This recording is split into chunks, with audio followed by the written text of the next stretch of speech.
What is going on, YouTube? Welcome back and welcome to Khris Wrestling Views here on YouTube.com. Make sure you guys like, comment, and subscribe to my YouTube channel. Enjoy today. It is 100% free. Don't cost you anything. Just to hit subscribe.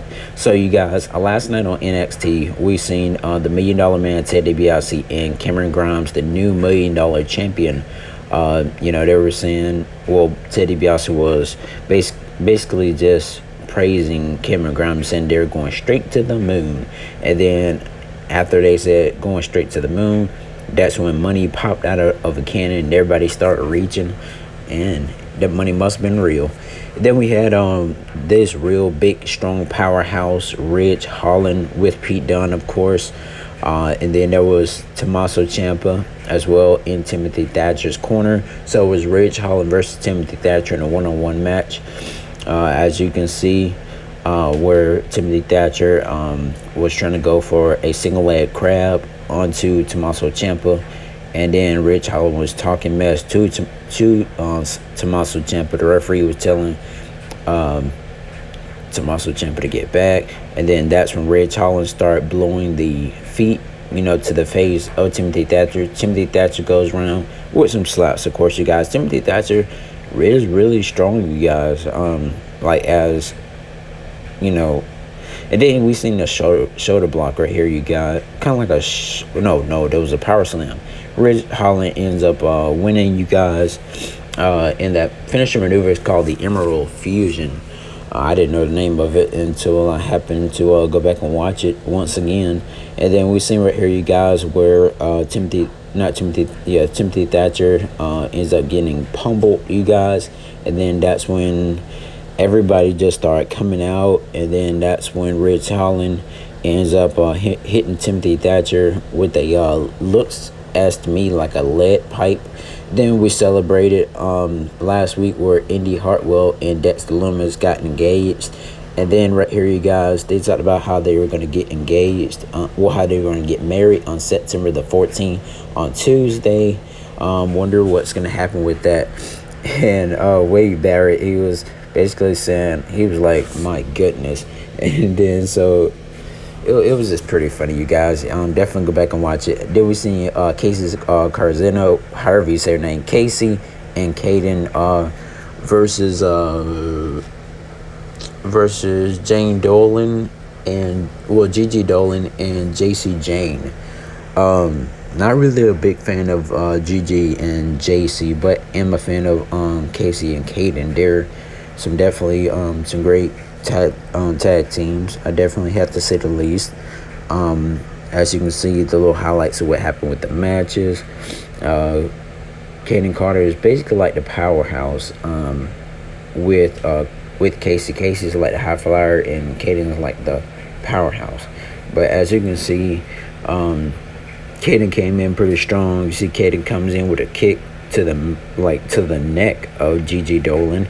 And then after that, you guys, we seen a 450 splash by Casey Carzino, however you say that last name. And then we end up seeing the victory between those two. So Casey and Kaiden won the match. Definitely ready to hopefully see them make it to the main roster pretty soon.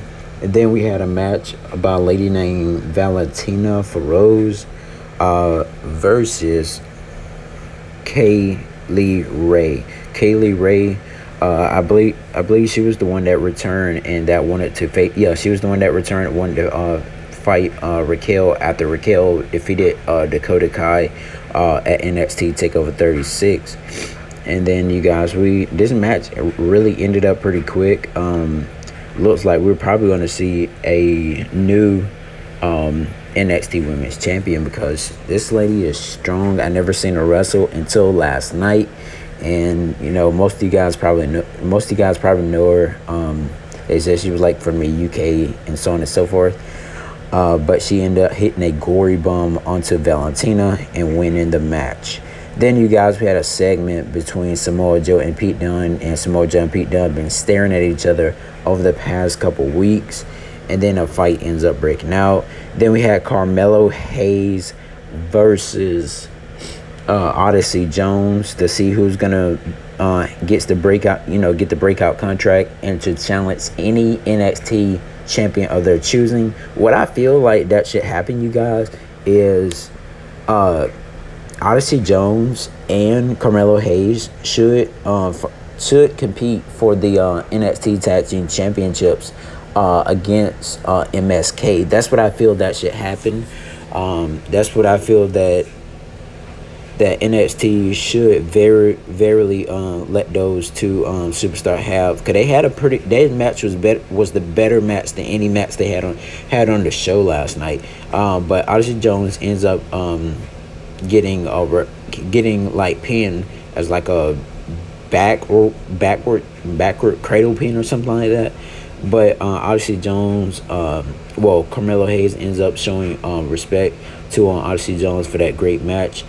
As you can see, Carmelo Hayes looks like a John Cena. Has the physique like him, has the face, but think of John Cena, then think of Carmelo Hayes. So he basically looks like a young John Cena, honestly, to me. But let's see who he's gonna fight, and definitely gonna have to see what's gonna happen. Then we had Boa, of course, with Mei Ying in the corner. I wonder where I think Xia Li is still injured though. It was versus Zion Quinn. That guy looks really familiar. I know he's Samoan, and Boa was like taking it to him, you guys. And the funny thing about it is, Boa was getting all of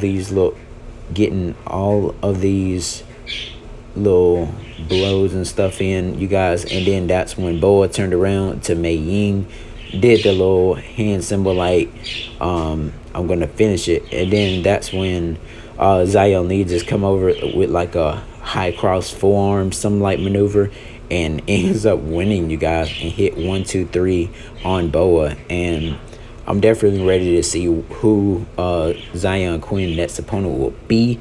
And you guys, as you can see, he was about to leave, but Mei Ying was right there. Mei Ying stood up out the chair, and then that's when he just went over the barricade and just left through there. And I was like, wow.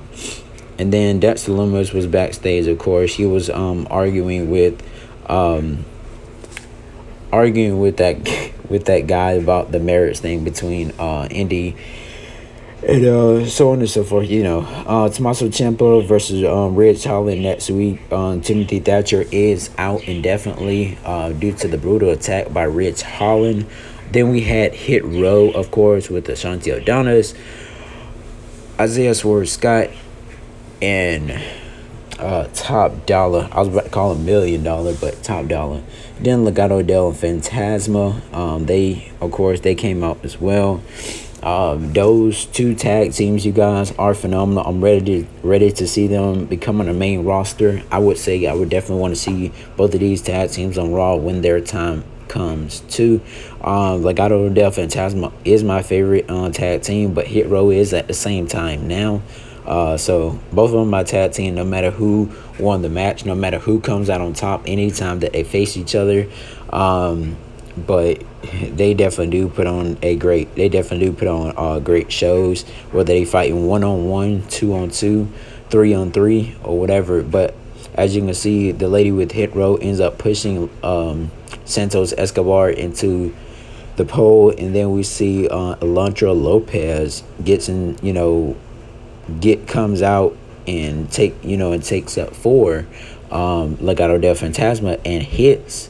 I don't know this lady's name, but she ends up hitting her in the chest, hitting her in the stomach with a lead pipe, and ends up throwing it to Isaiah Swerve Scott. Isaiah Swerve Scott ends up getting rolled up by Santos Escobar, and then it looks like we're going to see a 4-on-4 match. I'm ready to see what's going to happen next. Thank you guys for watching Khris Wrestling Views here on YouTube.com. Be sure to subscribe. It's free. And click that post notification bell. It is free as well. Thank you, and see you in my next video.